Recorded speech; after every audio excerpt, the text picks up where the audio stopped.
starting the conference. In the center we have Mr. Dharmesh Mehta, MD Jack Factory. On his right is Mr. Kamraj Negi. On our extreme left is Mr. Dhoni. Ahmedabad will be joining us. I would like to call Mr. Negi to take us to the presentation. Mr. Negi, please.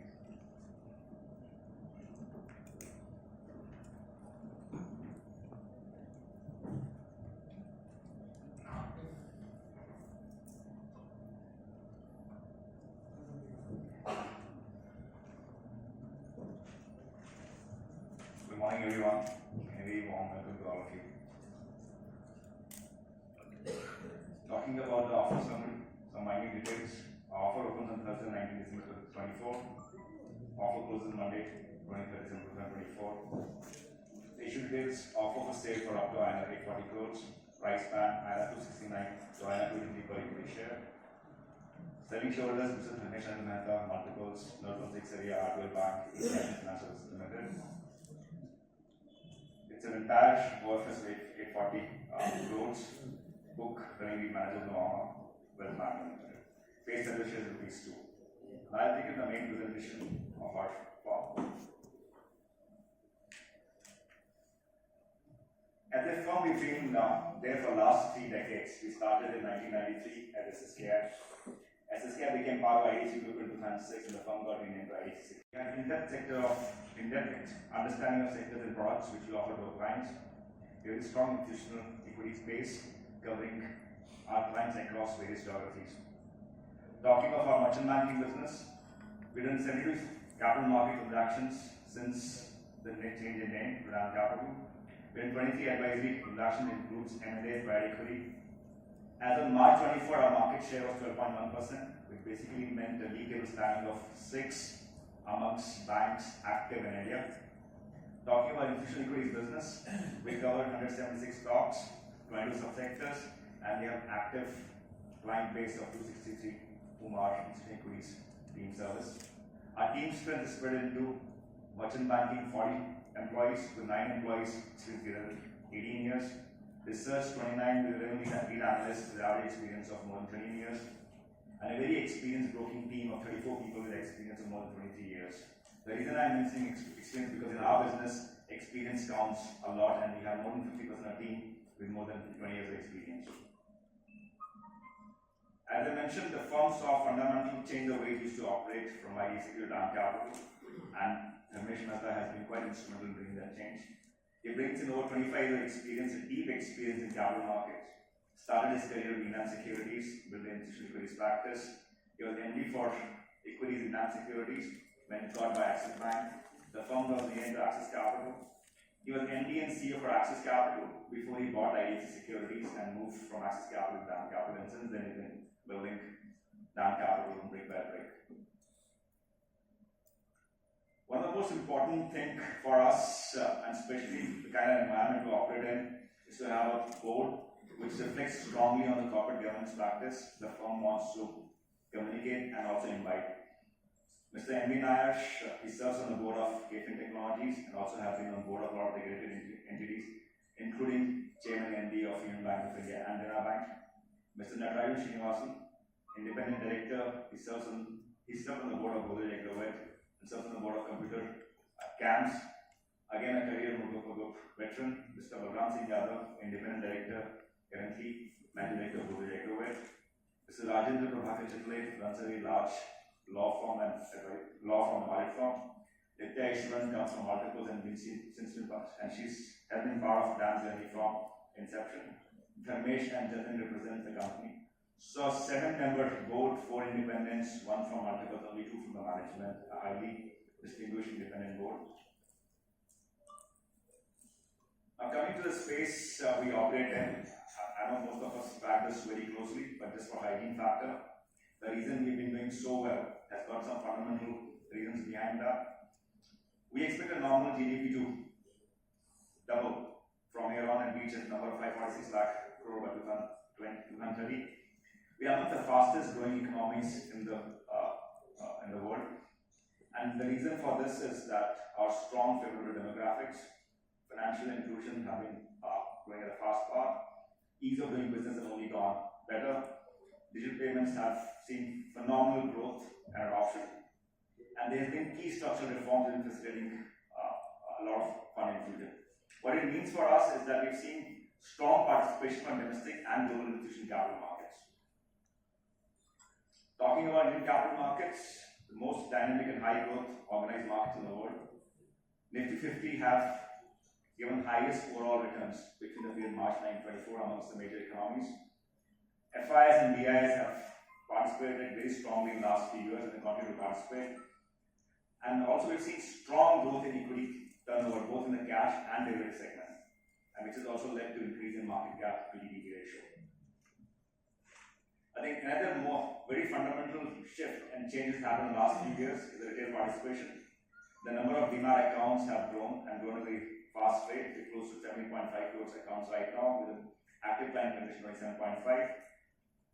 The amount of AUM managed by insurance companies, AIF and PMS also have been growing steadily with AUM insurance company 60 lakh crore, AIF 4.5 lakh crore.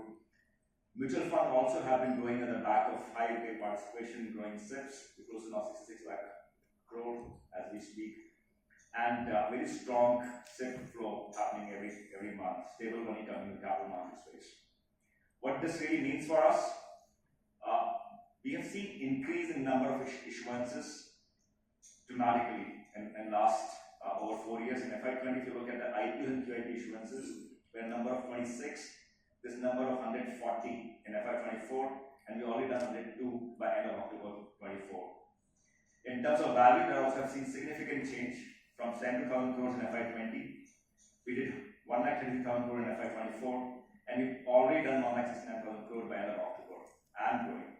If you look at the number of filings with SEBI, currently 87 issues filed, 30 have got SEBI approval, which basically means you have. As in when we believe that we got a good partner, at that given time we will think about it. It's not for any equity infusion or something like that. It's mainly a lot of our clients out of India would be acquiring assets abroad. So that will help us to get those kind of mandates.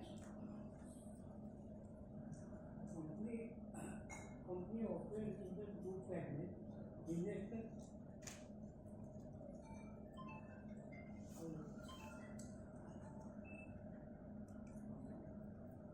company operates in the two segments, investment banking and stock broking. Now, what company incurred a loss from the stock broking in 2023? What is the reason? If you look at the costs are not divided, as per the division, because the same people will be working for investment banking and also will be marketing for the stock broking. People will be working for stock broking but marketing investment banking deals. But the cost always is in the broking side. If you look at the current year numbers, as and when they come out, you will see the difference. But majority of the cost sits inside the broking team. So the research analysts, sales people, all the costs are in the broking side, not the investment banking. But if you look at an overall consolidated number, they will be, that will be, the cost isn't that high. If you look at our cost to income, it's around 30-35% as a consolidated level. There are common shared resources, so the cost are allocated accordingly. What is the share of the fixed capital in your total revenue? And where the profit margin is better? So for segmental reporting, institutional equities is roughly 30% and investment banking last year was almost 65%. So for segmental breakup and reporting wise, investment banking will have a higher profit margin, but as Ramesh mentioned, we look at it more on an overall basis rather than a segmental basis, because for a full service investment bank, both the parts are equally important to win mandates. And if you look at the business model overall, the institutional equities, which is the broking arm, it should be much more steady. Investment banking will be much more volatile depending on the markets. But the steady revenue will come from the broking, but there is a cap on that it cannot grow beyond a certain point. So right now for us, the growth is very high and will continue. But investment banking growth can be very large because the size of the deals are changing, as you know. So that will definitely have a much higher upside. Additional broking will grow steadily every year. Why the company opted for only those secondary market issue? And as you can see, the cash on the balance sheet is almost 200 crores. none of the business require capital and we are not going to use the balance sheet to do any risky business. So clearly the management focus and the strategy is very clear, build businesses but not by burning money. So we are not into cash burn business. Even broking which we'll do will be more traditional broking. It won't be like we are trying to acquire customers and burning cash. So the company actually doesn't require any much capital, and now that SEBI is doing a phenomenal job on margins and everything, you don't require margins also to trade, and we don't do any prop trading also. Your selling shareholders are getting around 93% return on 4.5 years investment. Will it continue going forward? Actually, it's not 93%, it's much higher. But the reason to do this IPO early is the new investors also make a similar kind of returns. I can't promise you that. Unfortunately, I have to promise you against it, but the fact is that we are hoping that the new set of investors continue in the growth story and they make return. That's why. Very much for taking out time and attending today's press meet. We have been experiencing a remarkable journey and market transactions coming from NAV Capital Advisors Limited, and we at Mama Wealth Management Limited is very happy to get associated with this IPO.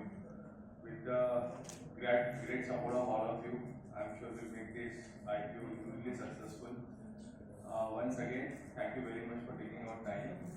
Just to quickly update you about IPO, it is opening on 19th of December and closing on 23rd of December. Anchor will be announced on 18th. Price band has already been announced, and on the basis of higher price band, IPO size is 840 crore, which is completely offered for sale. Thank you very much, and please join us for breakfast. And if at all you have any question, we can take up with management.